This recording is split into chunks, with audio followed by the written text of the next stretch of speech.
Specifically sa inyong tatlo, Crystal, Carmel, and Eliza, dahil napapansin ko na kapag hindi nyo nga group, medyo hindi kayo tumutulong sa chores.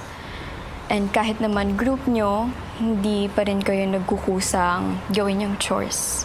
Minsan kailangan pa kayong i-remind na gawin ito.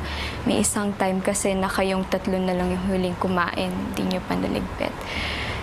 And kapag kailangan ng matulog, hindi rin agad kayo natutulog, and naririnig ko din sa ilalim ng kumot na nagkukwentuhan pa kayo or nagkukulitan pa kayo. And kay Marco din, parang nag-offer ka ng help minsan, na parang, babalik ako, gagawin ko yung ganto or ganyan. Pero sa huli, hindi mo din ginagawa. Ang napili kong group kanina para ma-nominate ay ang Determined